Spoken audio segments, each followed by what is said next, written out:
Bueno, y volvemos ahora al programa con un tema que nos gusta mucho traerlo. En este caso tiene que ver con contaminación, pero vamos a hablar del agua, la calidad del agua y en este caso del lago San Roque, ¿no? Exactamente, vamos a presentar a Alba Germán, investigadora y docente así de la Universidad Nacional de Córdoba. Bienvenida, Alba. Gracias, muchas gracias. Está bueno tenerte aquí presente para empezar a hablar de esta investigación y ver qué calidad de agua, porque sabemos que están constantemente trabajando, qué calidad de agua tenemos hoy, ¿no? En el Y dique. que es un tema que aparece mucho en la agenda porque discutimos, ¿no? El Sí. sabor del agua, que me pareció, Sí. que esto, bueno. Exacto. ¿Qué han visto ustedes en este estudio?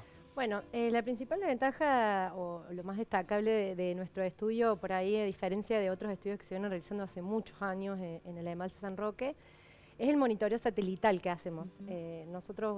Yo trabajo en el Instituto Gulich, Ujú. que es de doble dependencia de la CONAE y de la UNC.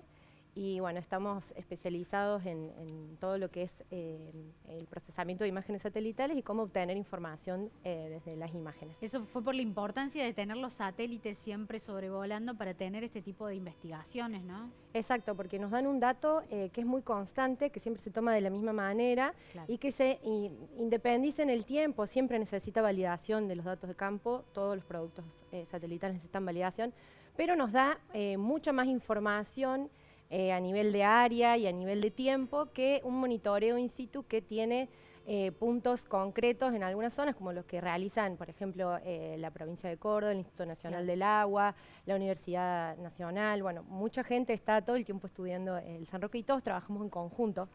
Y lo que nosotros podemos aportar entonces es este volumen de datos tan grande en área y en tiempo, que nos puede dar más información de la tendencia de la calidad del agua de lo que estamos ¿Y hablando qué información les ha dado, digamos? ¿Qué es lo que te sorprendió, por ejemplo, como investigadora viendo estas fotos satelitales? Bueno, nosotros lo que podemos estimar a través de las imágenes satelitales es la clorofila. ¿Sí? La clorofila que está presente en todas las plantas, está presente también en las algas que están en el embalse San Roque, que son microcelulares.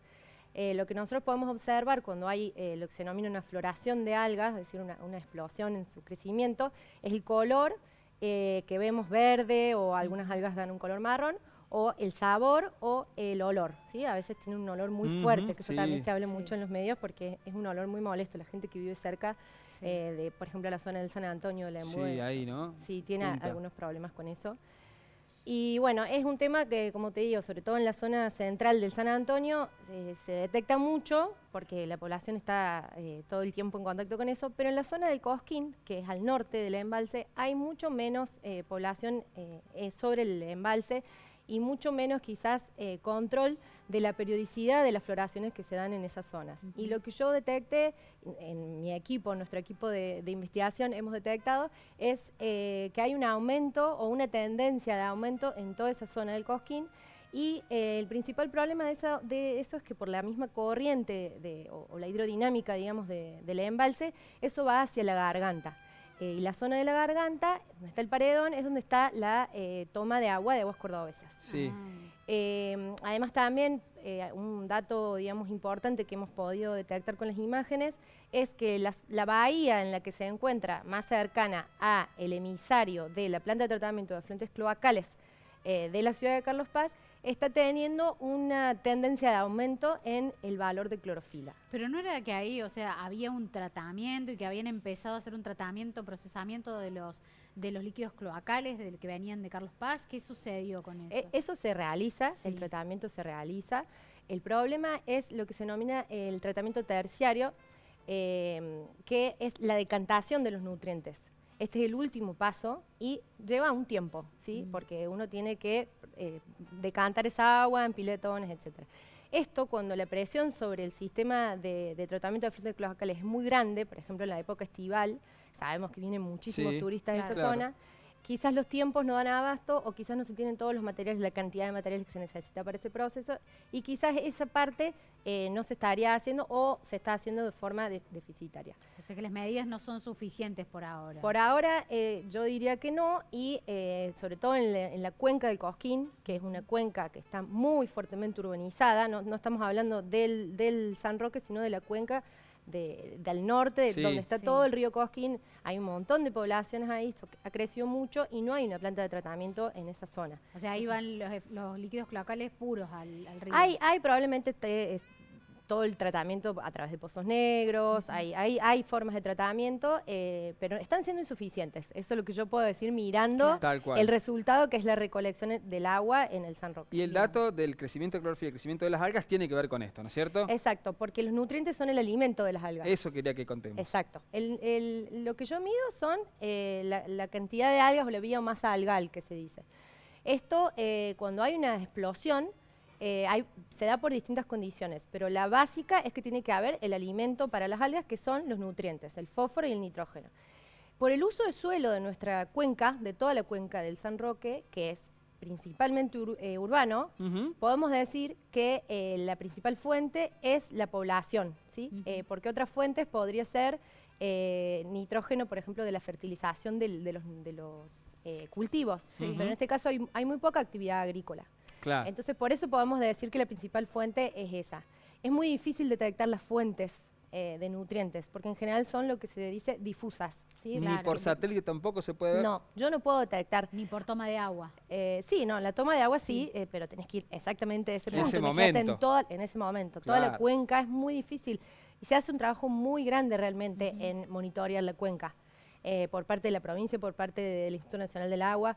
Pero no es nada fácil detectar a dónde están los volcamientos, que se llama. Sí. Y recordemos que gran parte de la ciudad de Córdoba depende de ese espejo de agua para la producción del agua, ¿no? Sí, sí, es nuestra principal fuente de agua potable y es muy difícil sacar el color y el olor, esto que te comentaba antes, que dan las algas en el proceso de potabilización. Por eso es que también sentimos la variación en cuando llega el agua a nuestros hogares, que a veces es más fuerte el olor. Exacto, eso normalmente se da en las épocas cálidas, porque las algas necesitan temperaturas elevadas para proliferar. Entonces juntamos el turismo que hace presión a los sistemas cloacales, más la temperatura y la radiación solar, y eso da una explosión algal. Y los volcamientos también irregulares, ¿no? Exacto, eso es como una tendencia general que yo vengo analizando desde el año 2000, 2001 con otros satélites. La tendencia siempre es de aumento. ¿Siempre es de aumento? Sí, la tendencia siempre fue de aumento. Esta repercusión de los estudios, así lo vienen analizando desde 2001, ¿hay alguna consideración por parte gubernamental o la idea de trabajar sobre esto? ¿Se puede trabajar en prevención? ¿Cuál es la recomendación que viene de ustedes? Bueno, sí, lo principal es cortar con el aporte de nutrientes, es lo principal. Para eso necesitamos un correcto tratamiento de los residuos cloacales y las recomendaciones van por ese lado. Con respecto, te hago una consulta a lo que es la vida en el dique San Roque, porque hay también mucha polémica, gente que va a pescar, a veces se prohíbe, no sé. ¿Hay alguna recomendación sobre los motores de agua? También. Sí, eso también afecta, pero en otros parámetros de calidad que no están directamente relacionados con lo que es la cuestión orgánica. Ah, bien. Lo que yo analizo es la contaminación orgánica, claro, directamente, porque eso, como les decía, es el alimento de las algas. Pero eso también afecta a otros parámetros de calidad. ¿Puede llegar un momento en que el lago San Roque, digamos, llegue a su límite de calidad del agua, o que ya no se puede utilizar? No, en realidad el problema más grave es, bueno, lo que te decía, la dificultad de potabilizar ese agua, digamos, cada vez más caro. Cada vez más caro. Sí, se necesita usar ozono, se necesita usar luz ultravioleta para sacar todos estos residuos que dejan las algas. Entonces se genera mucha más dificultad en la purificación del agua.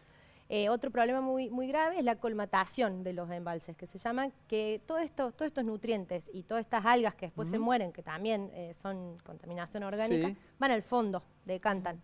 Y eso va generando un barro que va creciendo.